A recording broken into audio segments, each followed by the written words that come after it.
the UAE Minister of Sports, His Excellency Ahmed Belhoul Al-Falasi.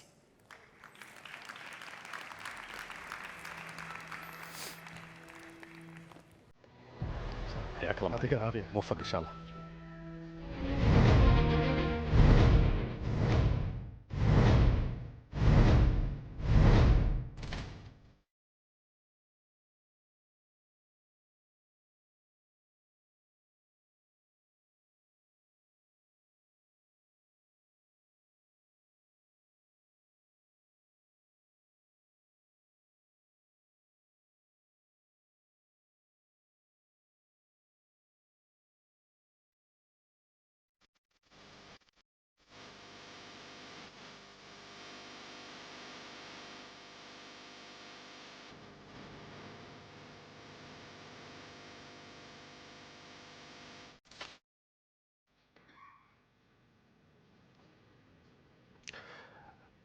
أصحاب المعالي والسعادة الحضور الكريم، السلام عليكم ورحمة الله وبركاته.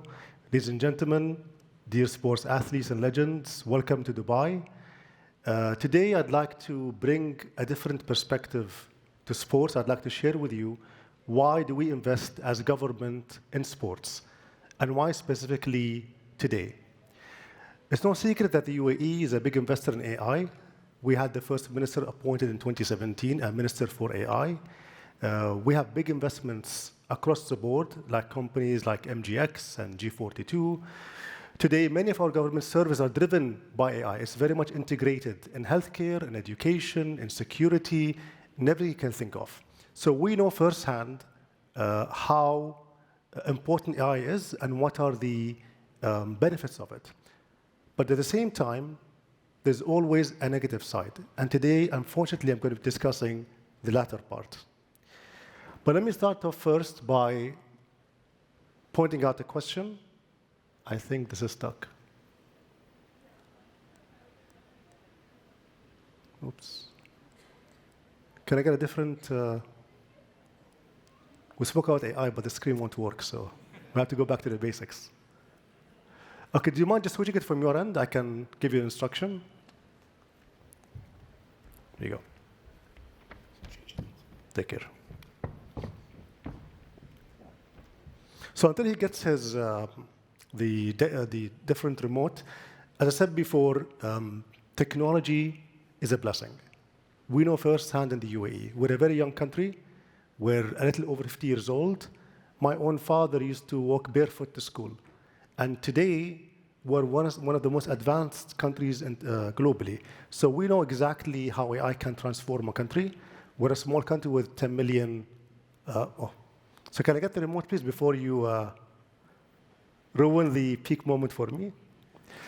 So let me try and play it by ear. So now I have an example here where I've chosen an athlete. And my question to you is, given that most of you here are either athletes or in the sport industry, what sport do you think this athlete plays? So I can't hear you, but I've asked a couple of friends. Some people said Ironman, some people said triathlon. But in reality, next slide. This is an average Emirati 100 years ago.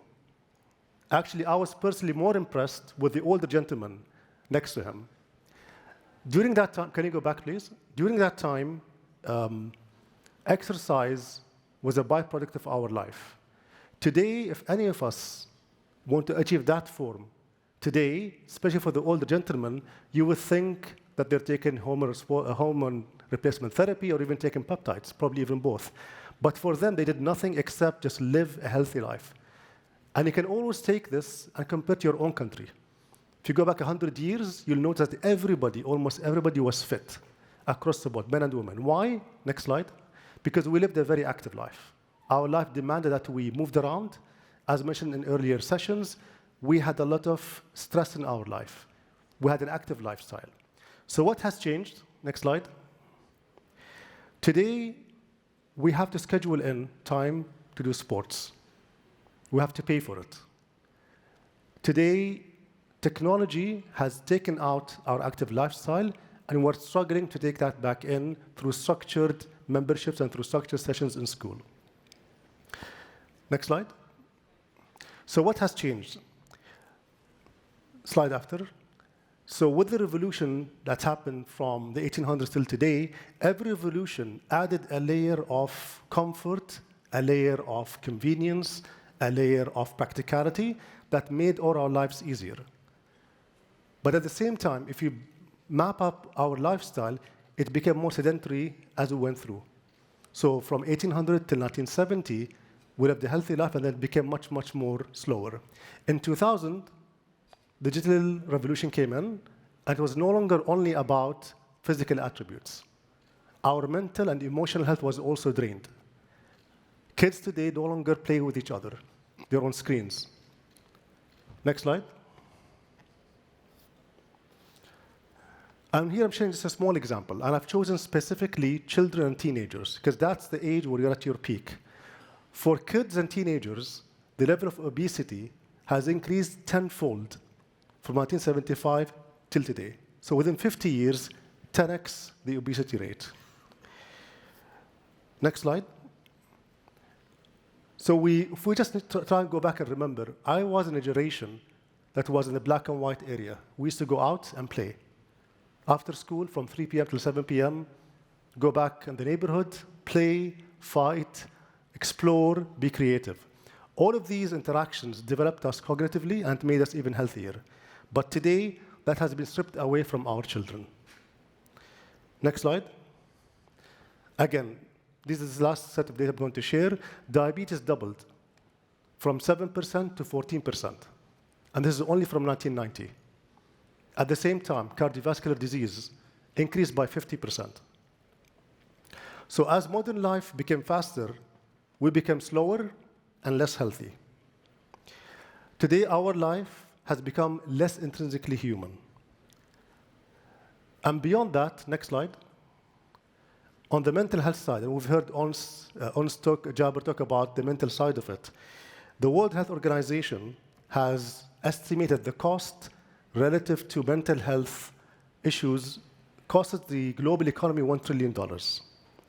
In 2019, and this is before COVID, 15% of all working age adults suffered from mental well-being disorder. So as we can see, it was no longer only physical impact, but also mental and well-being. Next slide. So there has to be a bright side. I can't just talk about the negative side. So on the bright side, life expectancy has been increased by 27 years. That's phenomenal. From 1950 till 2025, the average age increased by 27 years. So we're living longer, but is that life worth living? We're having more obesity, we're having more cardiovascular issues, we're suffering more mental health. And this is why, next slide, sports become more important. Today, sports is one of the only tools you can use to ensure that not only that you live a longer life, but at a higher quality of life. Next slide. I'm not going to dwell on this more. I think we made this point earlier. Next slide. And the one after.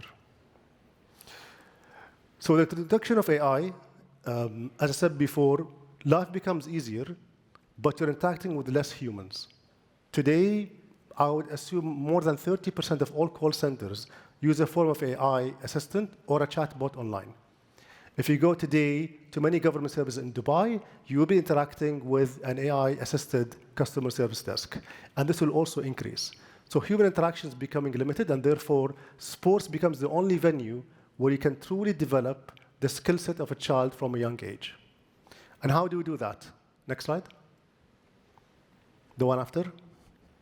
There are 5 key areas that I'd like to focus on. And let me start with cognitive development. Cognitive development is, simply put, it's how can you develop a child at a very young age. You start by first understanding sensory environment, linguistics, trying to walk, but also, besides the academic side, sports is the only way where you can fast-track a kid's development cognitively. They can make decisions faster, they can have hand-eye coordination, and they're able to make a good judgment. Because as you play any sport, you have to make quick calls, even at a very young age. So sports help you fine-tune your kids' cognitive ability. The second point is around resilience, and we're also, again, referring to the previous session. you'd have to, after losing Grand Slam, wake up the next day and go to the gym. Sports is the only venue where you have a structured path for your child to fail, but more importantly, know exactly how to come back. If a child misses a tournament, he or she would know when is the next tournament, how many hours they have to train, how many seconds away are they from qualifying. It's a football team, how many matches left, how many points do you need to get. So it's a very structured environment where it's safe to fail, and you're able, with a good coach and good parents that can motivate you, to be able to come back. So resilience, from my perspective, can be built very well through adoption of sports. Moving on to embodied intelligence, what does that mean? Embodied intelligence simply means how deeply your mind and your body are connected. Think of it as memory in your body. Today, if you play sports, you'll be able to react much faster. Has anyone seen Formula One drivers and how do they train Formula One drivers? It's split seconds. That kind of training is applicable across the board. In tough situations, you'll be able to react faster, avoiding collisions when you're driving, even when you're older, avoiding slipping and hitting your hip.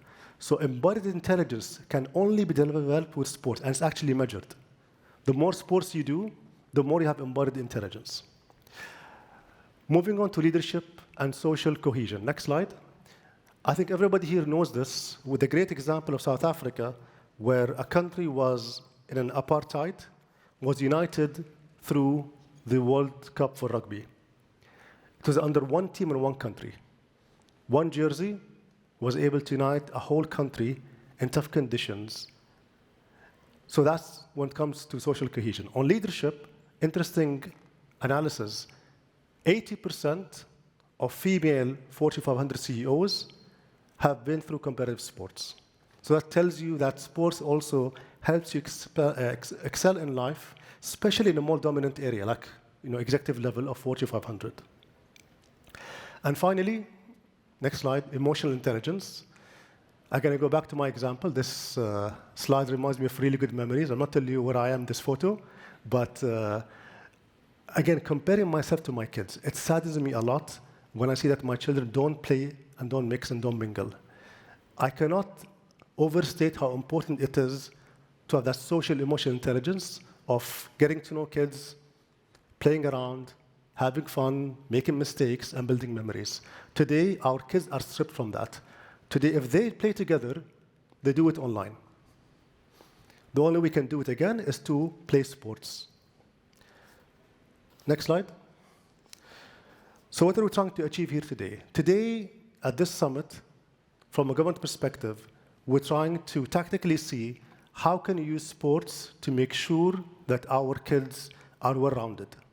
Today, in education globally, all the results are being lower and lower, are getting, less scores in maths and sciences.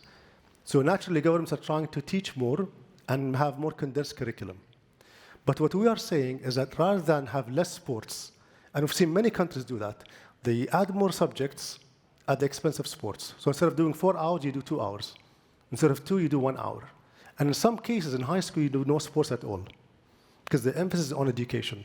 What we are trying to say is social and emotional skills will become increasingly more important going forward. And if you purely focus on technical skills, you can't rebuild the social skills in the future. You can teach someone later on maths and science if they fail. You can give them foundational course, but you cannot teach them social skills. And that is our main message here in the UAE. Next slide. We take this quote from His Highness Sheikh Mohammed bin Rashid, Vice President, Prime Minister of the UAE and ruler of Dubai, where he says, sports in this country is not a luxury, it's a pillar of our society. And we want to make sure that it remains this way, that sports will be part of our society. Next slide. Because today, sports is no longer sports. Sports, to me, is the only tool that we can use to make our life worth living. Thank you all, and I wish you a pleasant day.